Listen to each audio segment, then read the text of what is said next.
제3유형 모집단 한계에 대해서 한계 평균이죠. 집단의 평균과 특정값이 같은지 다른지를 한번 가설 검정을 진행을 해보겠습니다.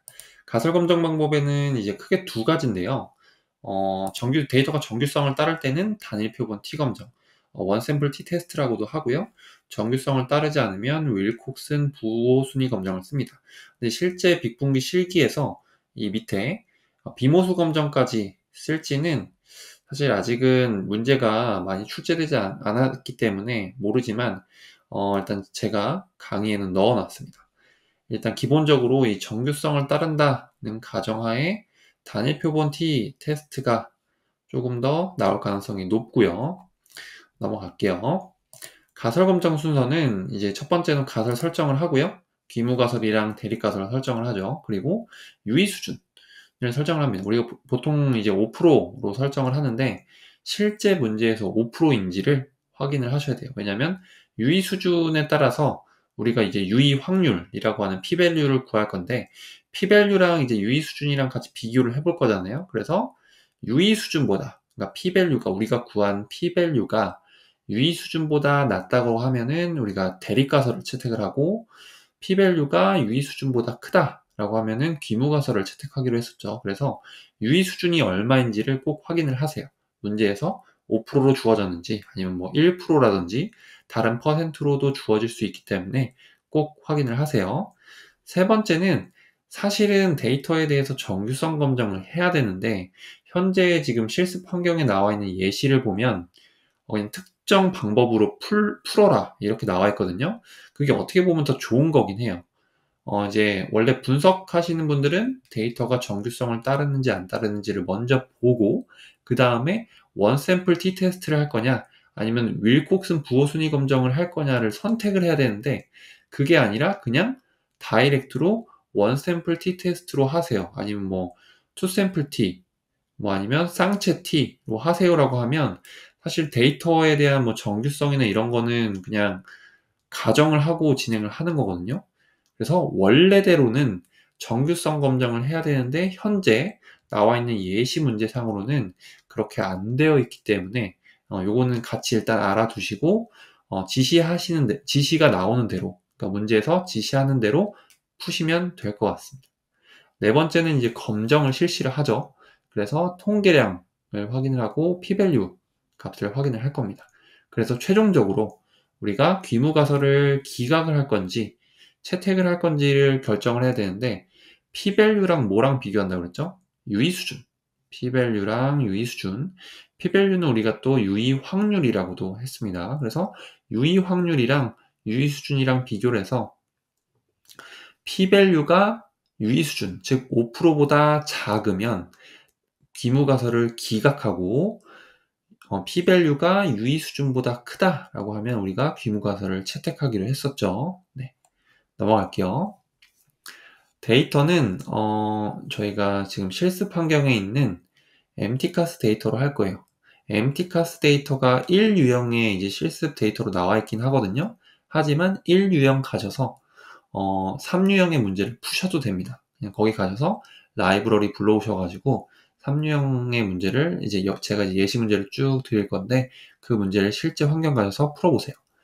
라이브러리는 기본적으로 이제 판다스랑 넘파이 불러오시면 되고 데이터는 저는 이제 데이터를 불러왔지만 실제 체험 환경상에서는 데이터를 이제 불러오게끔 코드가 주어져 있습니다. 그걸 활용하시면 돼요. 초기 세개 데이터 확인을 하면 이렇게 나와 있죠. 예제 문제 한번 보겠습니다. 첫 번째는 MTCAS 데이터셋에서 MPGR이 이제 마일퍼겔론이라고 해서 연비 뜻하는 거거든요. 요게 평균이 20과 같다고 할 수 있는지에 대해서 검정을 해라. 근데 유의 수준은 5%예요. 이렇게 문제 한번 같이 풀어볼게요. 라이브러리는 사이파이에 있는 스태츠라고 하는 거에 있고요. 여기 스태츠에서 일단 순서대로 저는 이제 진행을 할 건데 제가 실제 그 문제가 주어졌을 때 어느 부분을 풀어야 되는지를 다시 한번 설명을 드릴게요. 저는 FM대로 일단 가설 설정부터 쭉 진행을 한번 해보겠습니다. 그래서 샤피로 테스트라고 하는 거 우리가 정규성 검정하는 그 함수가 있거든요. 샤피로 테스트라고 해서 그거 한번 같이 볼게요. 첫 번째는 가설을 설정을 합니다. 가설이 뭐죠? 귀무가설이랑 대립가설이 있는데 문제에서 뭐라고 주어졌냐면 평균이 20과 같다고 할 수 있냐를 검증을 하고 있어요. 근데 귀무가설은 우리가 보통 같다라고 두잖아요. 그래서 MPGR의 평균이 20과 같다를 귀무가설로 둡니다. 그리고 MPGR의 평균이 20과 같지 않다를 대립가설로 놔요. 네, 특별한 지시가 없으면 이렇게 놓습니다. 아마 실제 3유형에서는 문제에 주어질 거예요. 귀무가설이랑 대립가설을 어떻게 설정을 하라고. 유의수준을, 두 번째는 이제 유의수준을 확인하는데 문제에서 5%로 주어졌기 때문에 유의수준은 지금 5%구나 확인을 하시고, 정규성 검정인데 데이터가 사실 정규성 검정을 띄어야, 즉 정규성을 가정을 해야 원샘플 t-테스트, 즉 단일 표본 t-테스트를 할 수가 있는 거거든요. 근데 문제에서 다이렉트로 단일 표본 t-테스트를 하세요라고 하면 정규성 검정을 할 필요가 없다는 말씀이에요. 지시한 대로 그냥 그 방법대로 푸시면 됩니다. 사실 샤피로 테스트는 어떻게 하냐면 스태츠 한 다음에 샤피로 테스트하고 데이터를 넣으면 돼요. 이렇게 해서 데이터를 이렇게 샤피로 테스트를 하면 두 가지 값을 주거든요. 하나는 스태티스틱이라고 해서 이게 이제 통계량을 하나 주고요. 하나는 p-value를 줍니다. 그래서 각각 변수에 이렇게 담는 거예요. 콤마 하셔가지고 스태티스틱은 여기에 담고 p-value는 여기에 담는 겁니다. 제가 이제 밑에는 이렇게 놨는데 밑에는 그 스태치하고 샤피로 테스트하고 그냥 리절트라고 하는 변수에다가 담았거든요. 이렇게 담은 다음에 프린트 리절트 하면은 이렇게 나와요, 값이. 이렇게. 요거를 따로 스태티스틱이랑 p-value, 여기는 그냥 원하시는 변수를 쓰시면 됩니다. 그냥 뭐 앞에 거, 콤마, 뒤에 거 이렇게 찍으시면 이렇게 출력을 해줍니다. 나중에 내가 요 스태티스틱이라고 했던 거를 이렇게 프린트하고 p-value라고 했던 거를 프린트하면 이렇게 출력이 되는 거죠. 값이 이제 뒤에가 소수점이 길기 때문에 저는 이제 라운드 함수 써가지고 소수점 4자짜리까지 구한 거죠.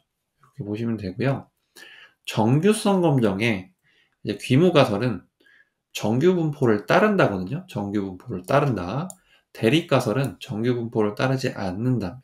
이렇게 p-value 값이 그래서 이 값이거든요. p-value 값이 0.1229가 나왔어요. 약 12%가 나왔단 말이죠. p-value 값이 0.05, 즉 유의수준이 5%라고 했기 때문에 0.05보다 커요. 그럼 뭘 선택한다고요? 가설을? 0.05보다 크면 귀무가설을 선택한다고요. 귀무가설은 뭡니까? 정규성 검정에서는 정규분포를 따른다가 귀무가설입니다. 즉, 이 데이터는 정규분포를 따른다고 할 수가 있는 거죠. 여기 해설을 보면 p-value 값이 유의수준보다 크다. 즉, 0.05보다 크기 때문에 우리는 귀무가설을 채택을 할 거고요. 그 말은 즉슨 데이터가 정규분포를 따른다고 할 수 있는 거죠. 근데 만약에 정규분포를 따르지 않으면 사실은 이제 어떤 분포를 가정하지 않는 비모수 검정 방법을 써야 돼요. 원샘플 t-테스트 같은 경우는 비모수 검정으로 이제 대응되는 게 윌콕슨의 부호순위 검정입니다. 이걸 쓰셔야 되고요. 밑에서 같이 한번 볼게요. 정규성을 만족하기 때문에 이제 t-테스트를 쓸 건데 스태츠 한 다음에 원샘플 t-테스트는 함수를 이렇게 씁니다. t-테스트 언더바 원샘플까지. 그리고 여기를 잘 보셔야 되는데 데이터가 어떻게 들어가냐면 우리가 이제 비교하려고 하는 데이터 MPG어를 가지고 왔죠, 그죠? 팜민이라고 하는 거는 어떤 값이랑 비교할 거냐라고 이제 코딩을 하는 거예요. 즉 우리가 MPG 변수의 데이터가 평균이 20이라고 할 수 있습니까? 라고 이제 가설을 설정을 할 거잖아요, 그죠? 문제에 주어졌잖아요. 그래서 팜민은 20이 오는 거예요. 비교할까? 우리가 원샘플 t-테스트는 어떤 그룹의 평균값과 특정 값을 비교한다고 했기 때문에 이렇게 MPG의 데이터가 평균이 20과 같냐를 비교하기 위한 거고요. 얼터너티브라고 하는 거는 이건 이제 대립가설에 대한 의미입니다. 대립가설.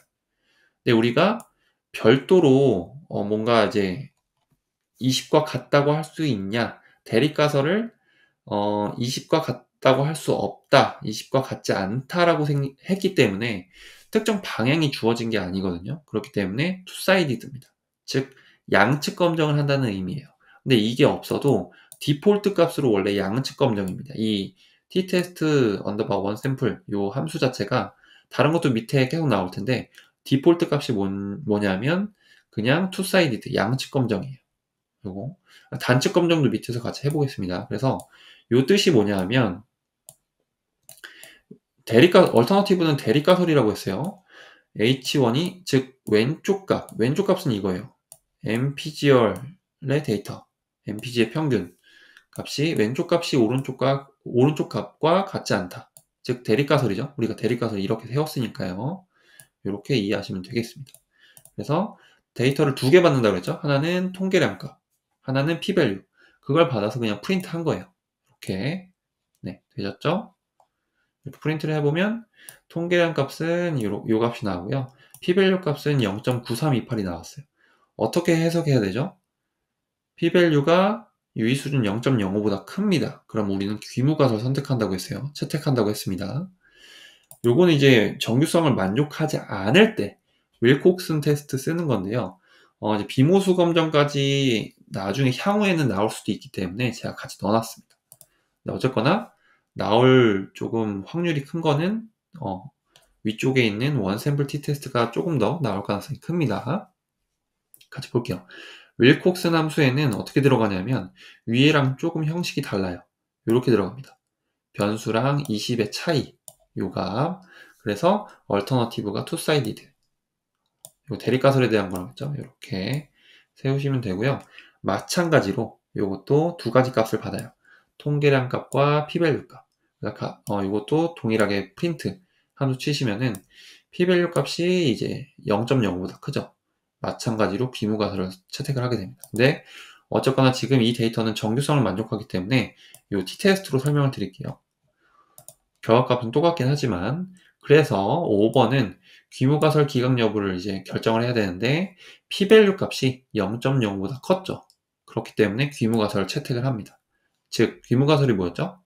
mpg열의 평균이 20과 같다고 할 수 있는지를 보는 거였는데 20과 같다고 할 수 있는 거죠. 귀무가설은 mpg열의 평균이 20과 같다 였으니까요. 그래서 답은 채택이 됩니다. 채택. 실제로 이 mpg열의 평균을 구해보면 20.09예요. 네. 20과 거의 이제 같은 값이죠. 그래서 제가 양측 검정할 때 22랑 비교하게끔 문제를 낸 겁니다. 네, 다음은 동일한 데이터셋으로 이제 단측 검정을 해볼 건데요. 같이 한번 볼게요. 요거는 이번 문제는 mpg열의 데이터의 평균이 17보다 크다고 할 수 있는지를 검정하시오 라고 했고 가설은 제가 이렇게 설정을 했습니다. 대립가설은 mpg열의 평균이 17보다 크다 라고 하는 거고 그거에 이제 반대되는 거죠. 귀무가설은 mpg열의 평균이 17보다 작거나 같다 이렇게 가설을 설정했고요. 유의 수준은 이제 5%로 설정을 했고 정규성은 아까 위에서 봤어요. p-value 값이 이제 0.12 정도 나왔는데 0.05보다 크기 때문에 데이터는 정규 분포한다, 정규성을 따른다 라고 할 수 있었죠. t-테스트를 진행하면 이번에는 여기 잘 볼게요. 대립가설 기준이에요. 얼터너티브 분명히 대립가설이라고 제가 말씀드렸습니다. mpg의 평균 값이 17보다 아까 대립가설이 뭐였죠? 위에서 17보다 크다라고 설정했어요. 크다 라고 설정을 했기 때문에 얼터너티브에 어떻게 오냐면 그레이터라고 와야 됩니다. 요 값을 3개가 있거든요. 위에서 제가 여기 설명을 넣었는데 대립가설 옵션이 투사이디드 양측 검정 그리고 그레이터 레스가 있단 말이에요. 요 두 개는 단측 검정이죠. 보면은 그레이터 이걸 어떻게 해석하냐면 보세요. 왼쪽 값이 즉 mpg열의 평균 값이 요 판민보다 크냐 그레이터는 크다 라는 의미잖아요. 그래서 대립가설이 왼쪽 값이 오른쪽 값보다 크다 라고 이렇게 그레이터로 하면은 그런 의미라는 거예요. 이해되셨죠? 대립가설을 이렇게 설정을 했구나 라고 보시면 됩니다. 동일하게 두 가지 값을 받는다고 했죠. 통계량 값이랑 p-value 값 받아가지고 이렇게 하시면 돼요. p-value 값을 이제 보면은 0.05보다 작아요. 0.05보다 작기 때문에 뭘 채택을 해야 되죠? 귀무가설 기준으로 볼게요. 어차피 문제가 귀무가설을 기각하냐 아니면 채택하냐였으니까 귀무가설 기준으로 보면 0.05보다 작기 때문에 귀무가설을 기각하게 되는 겁니다. 되셨죠? 마찬가지로 정규성 만족을 하지 않으면 윤리공순 부호순위 검정을 해야 되는데 여기도 마찬가지로 요 값이 얼터너티브 크냐라고 이제 설정을 한 거기 때문에 이렇게 보시면 되고요. 요것도 p-밸류 값이 한 요 정도 나오네요. 마찬가지로 귀무가설을 기각하게 되겠습니다. 그래서 귀무가설, 마지막에 귀무가설 기각 여부를 결정하게끔 되어 있잖아요, 문제에.